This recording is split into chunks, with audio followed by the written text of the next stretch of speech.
Hola amigo, gracias por acompañarme. Hoy veremos 3 de las oraciones más poderosas de todas las Escrituras. Son muy similares y no sé qué decirte salvo esto. Te desafiarán. Te garantizo que será un reto, pero también serás informado, serás consolado, serás animado. Especialmente los que han sido traicionados, fueron heridos y fueron agraviados, y somos todos. Preparémonos y entremos en la palabra juntos. Hola, soy Bayless Conley. En la vida, todos enfrentamos la incertidumbre, ya sean problemas financieros, valles relacionales, una crisis de salud o solo intentamos descubrir nuestro propósito. Algo es seguro: Dios te ve, Él te ama. No importa lo que estés enfrentando, Él tiene las respuestas. La primera oración que veremos es la oración de Pablo. En 2 de Timoteo, capítulo 4, versículo 14, él escribe esto: Alejandro el calderero me ha dañado mucho. El Señor le pague conforme a sus hechos. Guárdate tú también de él, pues en gran manera se ha opuesto a nuestras palabras. En mi primera defensa, ninguno estuvo a mi lado. Todos me desampararon. No les ha tomado en cuenta. Otra traducción dice que Dios no lo tome en su contra. Pablo no solo está expresando un deseo suyo, sino que es una reiteración de una oración que su corazón había pronunciado a Dios. Cuando se presentó ante las autoridades romanas para defender su vida, nadie lo apoyó. Todos lo dejaron y lo abandonaron, y él pidió: Dios, no lo tomes en su contra. Es un gran contraste con lo que dijo justo antes sobre Alejandro el calderero. Él dijo: Alejandro el calderero me ha dañado mucho, el Señor le pague conforme a sus hechos. Luego dijo: oye, nadie me apoyó, todos me abandonaron, que no se les tome en cuenta. ¿Cómo se concilian esas dos cosas? ¿Por qué Pablo no oró porque los pecados de Alejandro fueran remitidos? ¿Por qué no oró para que el Señor no tuviera contra Alejandro sus pecados? Bueno, Alejandro el calderero y sus ataques contra Pablo en el Evangelio no fueron hechos por ignorancia o miedo. Fue premeditado, malicioso y malvado. Comprendió el mensaje del Evangelio, pero lo rechazó. Pero no solo eso, voluntariamente se volvió la herramienta del diablo para oponerse al mensaje del Evangelio. Pablo dijo que el Señor le pague. En el idioma griego eso no expresa ningún deseo, no expresa un anhelo. En el idioma griego es solo una simple declaración de un hecho futuro. Esto es lo que va a pasar. Es interesante porque el mismo apóstol Pablo fue conocido anteriormente como Saulo de Tarso. Hizo tanto como Alejandro, e incluso tal vez peor. Escuchen sus palabras. Habla de su vida antes de Cristo. Hechos 26, versículo 9. Yo ciertamente consideré mi deber hacer cosas contra el nombre de Jesús de Nazaret, lo cual también hice en Jerusalén. Yo encerré en cárceles a muchos de los santos, habiendo recibido poderes de los principales sacerdotes, y cuando los mataron, yo di mi voto. Y muchas veces, castigándolos en todas las sinagogas, los forcé a blasfemar, y enfurecido sobremanera contra ellos, los perseguí hasta en las ciudades extranjeras. ¿Cuál es la diferencia entre eso y Alejandro? Pablo dice esto, 1 de Timoteo 1:13, hablando de sí mismo. Dice: aunque antes era blasfemo, un perseguidor y un hombre insolente, pero alcancé misericordia porque lo hice por ignorancia e incredulidad. Lo hice por ignorancia. Alejandro no era ignorante. Por difícil que sea para algunas personas entenderlo, hay personas en este mundo que son genuinamente malvadas. Han entendido y rechazado la verdad y activamente luchan contra ella. Quieren ver el Evangelio amordazado. Quieren que se apruebe una legislación que proteja y fomente el mal y castigar lo que es bueno y justo. Aman las tinieblas más que a la luz y su juicio venidero es inevitable. Se les pagará de acuerdo con sus obras. Jesús habló de las personas que aman la oscuridad más que la luz.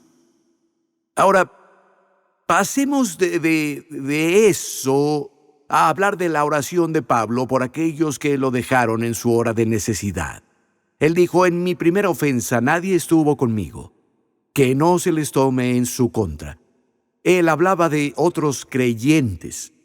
Comenzó cuando fue arrestado en Jerusalén y encarcelado a 80 kilómetros en la ciudad de Cesarea, donde estaba detenido. Quiero leerles acerca de eso en Hechos 24, desde el versículo 24, donde él le habla al gobernador cuyo nombre era Félix. Dice esto: algunos días después, viniendo Félix con Drusila su mujer, que era judía, llamó a Pablo y le oyó acerca de la fe en Jesucristo. Pero al disertar Pablo acerca de la justicia, del dominio propio y del juicio venidero, Félix se espantó y dijo: ahora vete, pero cuando tenga oportunidad te llamaré. Esperaba también con esto que Pablo le diera dinero para que le soltase, en otras palabras, lo liberara de la prisión, por lo cual muchas veces lo hacía venir y hablaba con él. Pero al cabo de 2 años recibió Félix por sucesor a Porcio Festo, y queriendo Félix congraciarse con los judíos, dejó preso a Pablo. Si necesitas un soborno para hacer lo correcto, aceptarás un soborno para hacer lo incorrecto.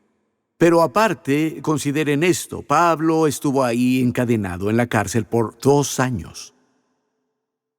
Todo lo que necesitaba era pagar con dinero para sacarlo. Todos en la iglesia de Jerusalén, a 2 días de ahí, todos sabían que estaba ahí y por qué estaba ahí. De hecho, se metió en problemas y lo arrestaron inicialmente porque Santiago, el líder de la iglesia en Jerusalén, le pidió que hiciera algo. Pablo obedeció, lo hizo y fue arrestado. Por 2 años solo tenían que tomar una ofrenda. Podrían haberlo liberado. ¿Sabes que eso tenía que doler?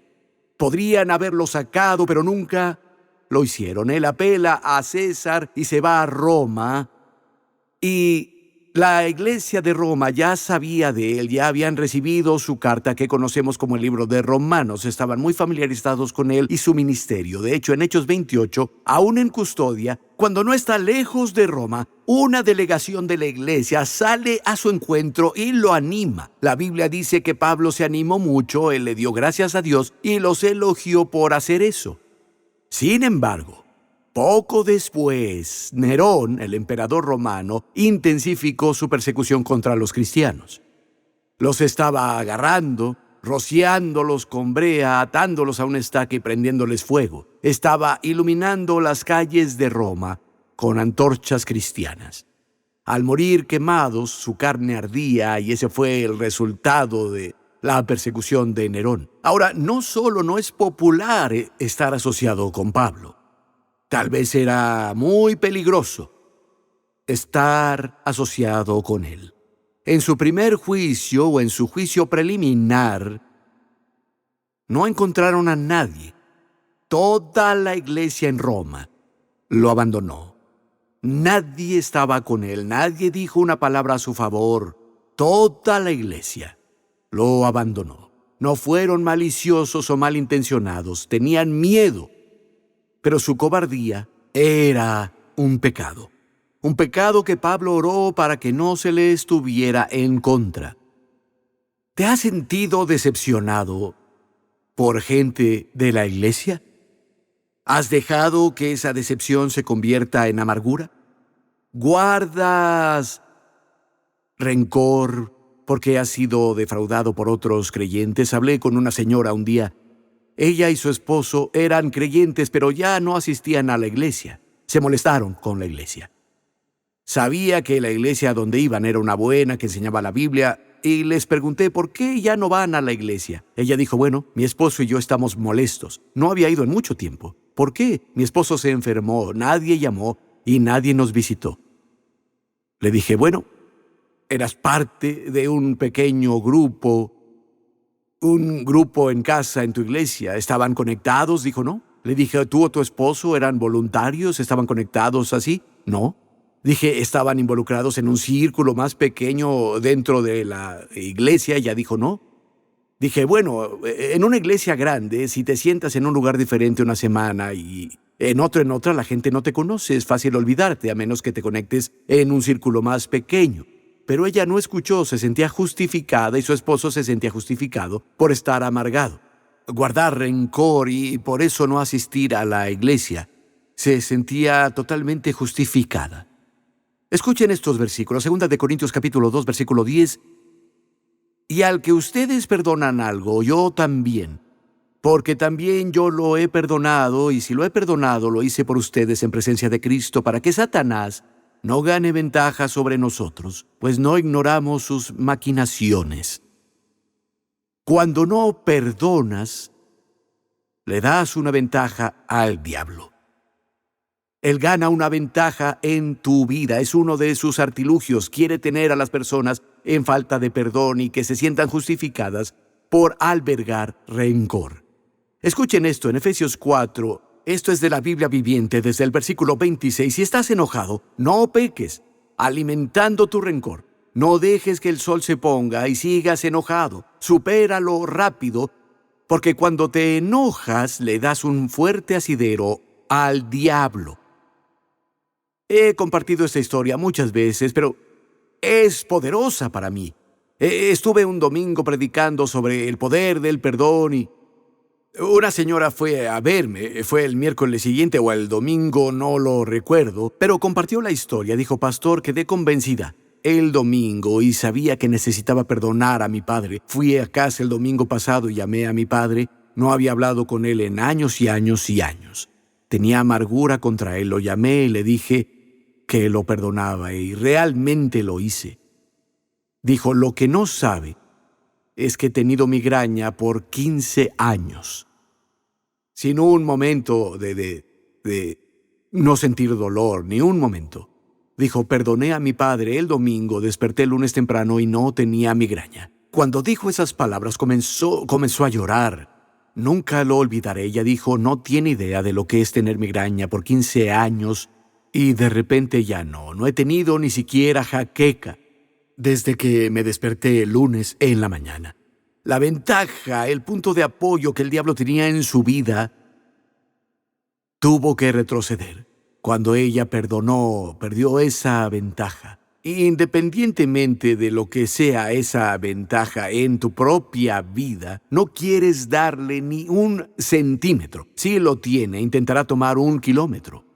Llegamos a la oración número 2. Es la oración de Esteban. El contexto es que la iglesia es nueva.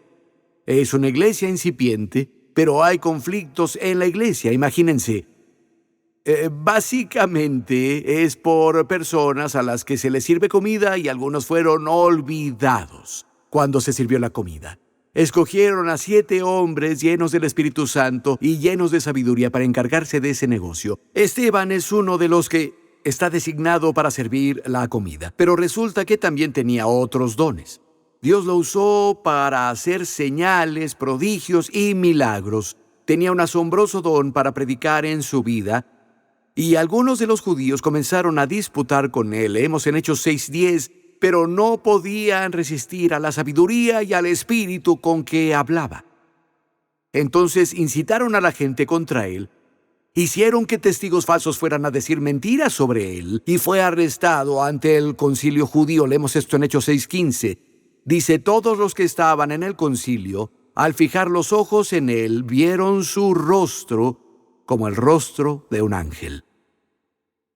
Esteban comienza a predicarles y recita la historia del pueblo de Dios, concluyendo con el hecho de que Jesús era su Mesías y lo asesinaron. Escuchen el resultado. Hechos 7, versículo 54. Oyendo estas cosas, se enfurecían y crujían los dientes contra él. Pero Esteban, lleno del Espíritu Santo, puestos los ojos en el cielo, vio la gloria de Dios y a Jesús que estaba parado a la diestra de Dios. Y dijo: He aquí, veo los cielos abiertos y al Hijo del Hombre que está a la diestra de Dios. ¿Sabían que de vez en cuando leemos acerca de Jesús en el cielo, sentado a la diestra de Dios? Pero aquí está parado. Amigo, esto es muy sagrado para tocarlo. Creo que Jesús le daba a Esteban una ovación de pie. Este santo será el primer mártir de la iglesia, irá casa a la gloria. Había algo en su valentía, su audacia, su fidelidad, que hizo que el Señor Jesucristo se pusiera de pie. Es difícil entender algo como eso. Seguimos en el versículo 57, dice: ellos, dando grandes voces, se taparon los oídos y arremetieron contra él, y sacándolo de la ciudad le apedrearon. Y los testigos pusieron sus ropas a los pies de un joven llamado Saulo, que luego conocimos como el apóstol Pablo. Y apedreaban a Esteban mientras él invocaba y decía: Señor Jesús, recibe mi espíritu. Y puesto de rodillas, clamó a gran voz: Señor, no les tomes en cuenta este pecado. Y habiendo dicho esto, durmió. ¡Qué oración! Señor, no les tomes en cuenta este pecado. Aquel cuyo rostro brillaba como un ángel, hablaba como un ángel también. Pero no escucharon. Gritaron, se taparon los oídos, dicen, gritaron a gran voz. Gritaban a gran voz para ahogar la razón. Vivimos en una generación de personas que gritan en voz alta y se tapan los oídos. Tratan de ahogar la razón, tratan de ahogar la verdad, incluso ahogan la voz de la conciencia. No están interesados en los hechos, ni interesados en la verdad, ni interesados en una opinión que difiera de la cual se aferran tanto. Y Esteban lo vemos cuando es llamado al servicio público. La Escritura dice: fue lleno del Espíritu Santo. Cuando fue llamado al martirio, fue lleno del Espíritu Santo. Amigo, el Espíritu Santo te ayudará a vivir bien y a morir bien. Pero piénsenlo, el ministerio de Esteban recién comenzaba. Hubo milagros, tenía un don de comunicación asombroso, fue amado por la iglesia, sus dones acababan de ser reconocidos y lo roban estos homicidas. Imaginen lo que pudo ser. Él estaba lleno del Espíritu Santo y ellos llenos del diablo. Algunas personas, si hubieran orado, dirían: Señor, nunca olvides lo que me hicieron y arrójalos al infierno. Pero él hizo una poderosa oración de perdón que se convirtió en un sermón en sí misma. Leemos que los que lo apedrearon se quitaron sus vestiduras y las pusieron a los pies de Saulo para poder lanzar sin restricciones piedras a Esteban o para no manchar de sangre su ropa. Eso fue al final de Hechos capítulo 7, el primer versículo de Hechos capítulo 8. Dice: Saulo consentía en su muerte. Literalmente lo consintió con deleite. Pero luego, en el camino a Damasco, cuando Saulo de Tarso encontró al Señor Jesús, Jesús dijo: Saulo, Saulo, difícil es dar coces a los aguijones. Algo lo estuvo aguijoneando, algo aguijoneaba su conciencia. Y él intentaba resistirlo. ¿Qué era lo que picoteaba su conciencia y lo perturbaba todo este tiempo? ¿Qué estuvo intentando eliminar? Creo que fueron las palabras de Esteban cuando murió: Señor, perdónalos por este pecado. Saulo de Tarso tuvo que pensar: ¿quién haría tal cosa? ¿De dónde salió eso? ¿De dónde sacó un hombre un espíritu así que podía perdonar a sus asesinos mientras lo mataban injustamente?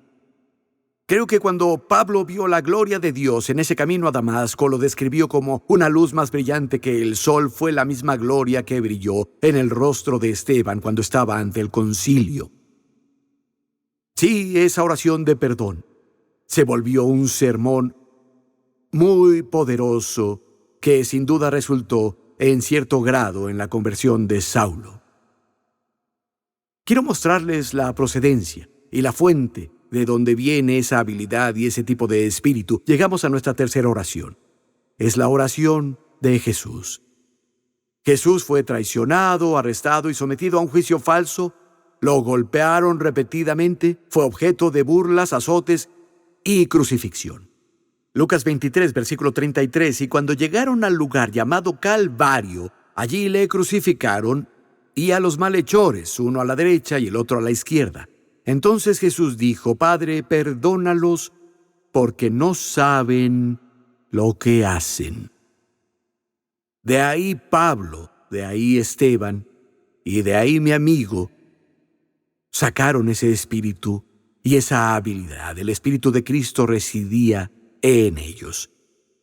Jesús dijo: Padre, perdónalos, no saben lo que hacen. ¿Cuál fue la respuesta del pueblo a su oración en la cruz? Versículo 35, y el pueblo se quedó mirando. Pero incluso los gobernantes se burlaban, diciendo: a otro salvó, que se salve a sí mismo, si él es el Cristo, el elegido de Dios. Se quedaron mirando, literalmente significa que se quedaron mirando con calma y en pausa. No les importaba lo que le estaban haciendo. Los gobernantes se rieron y se burlaban, y el siguiente versículo nos dice que los soldados se burlaban también. Jesús oró: Padre, perdónalos, no saben lo que hacen. ¿Crees que tal vez algunos de los que te han dañado no sabían lo que estaban haciendo? Tal vez no se dieron cuenta de cómo sus acciones te afectaron o afectaron a otros. Tal vez incluso desde su punto de vista estaban justificados en lo que hicieron. En los primeros días de la iglesia había un hombre que yo puse en una posición de liderazgo y me causó mucho dolor. Honestamente, creo que no había madurado al nivel donde sabría cómo responder y me afectó mucho, hasta el punto de que me enfermé físicamente. Y un día estaba orando y no hay forma de describir cuánto me afectaron sus acciones y las cosas que dijo. Estaba orando y Dios me mostró a este hombre desde el punto de vista del cielo y me asombró. De hecho, ignoraba en gran medida todos los problemas que causaba. Hizo lo que hizo por debilidad, por ignorancia, y en cierto grado sentía que tenía razón. No lo habría imaginado en 1.000.000 de años. Creí que el chico estaba aliado con el diablo y que hizo lo que hizo por despecho. Pero no fue ese el caso y cambió todo para mí ese día. Las personas se pararon y vieron cómo el cielo se oscureció, hubo un terremoto. Jesús dijo: consumado es. Una palabra griega para pagar una deuda. Leemos esto en el versículo 47. Cuando el centurión vio lo que pasó, glorificó a Dios, diciendo: ciertamente este era un hombre justo. Y toda la gente que se había congregado, al ver lo que pasó, se golpeó el pecho y regresó. Su conciencia se sobresaltó. Se dieron cuenta de su culpa, se golpearon el pecho, como Jesús contó la historia en Lucas 18 del recaudador de impuestos en el templo. Ni siquiera levantó sus ojos a Dios, se golpeó el pecho. Dijo: Dios, ten piedad de mí, pecador. Su conciencia se agitó, se dan cuenta de su culpa, pero no dijeron: ten misericordia de mí, soy pecador. Dice, se golpearon el pecho y regresaron. Regresaron a casa. Volvieron a su forma de vida. No dejaron que la verdad los cambiara. Me pregunto cuántas personas cuya conciencia se sobresaltó, se conmovió, pero regresaron. Regresaron a su pecado, regresaron a su vida sin Dios. Incluso en Cesarea, Pablo en cautiverio predicó el evangelio a Félix, razonó sobre el dominio propio, sobre el juicio venidero y sobre la fe en Cristo. Y la Biblia dice: Félix tembló. Pero eso es todo. Tembló. Su conciencia se despertó, estaba alarmado, pero él dijo: me pondré en contacto contigo. Esperemos un tiempo más conveniente.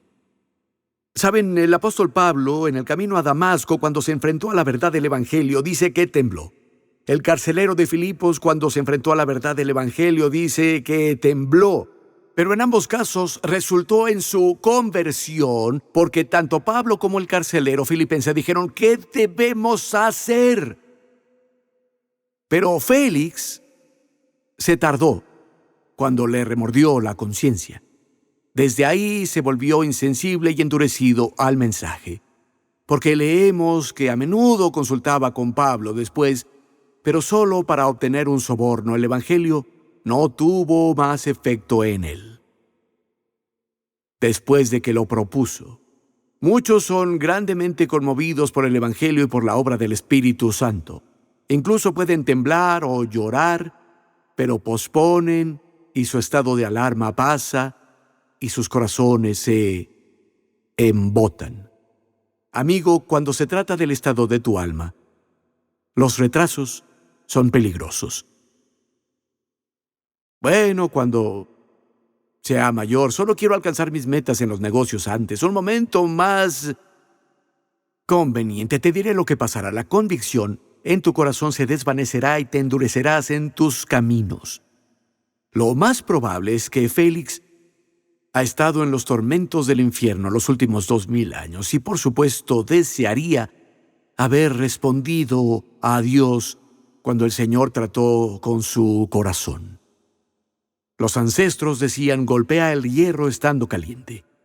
Algunos en nuestra cultura no entendemos eso, solo que veas el programa Forging Fire. Traen a los herreros y ellos toman una pieza de metal y la ponen en el fuego de la fragua.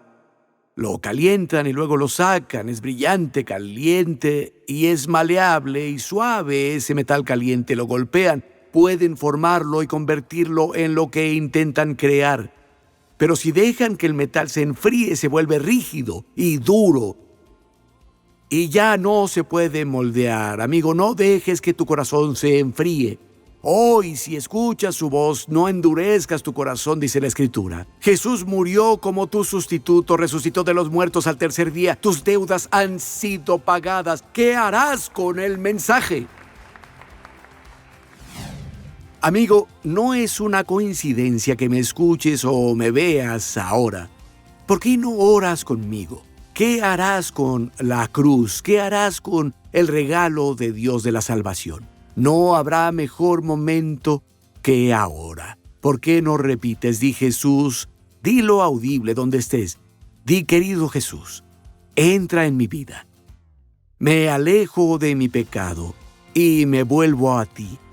Lávame. Creo que moriste y pagaste mi deuda en la cruz. Creo que fuiste resucitado de los muertos. Dile eso, Jesús, creo que resucitaste de los muertos. Y ahora pongo mi confianza solo en ti.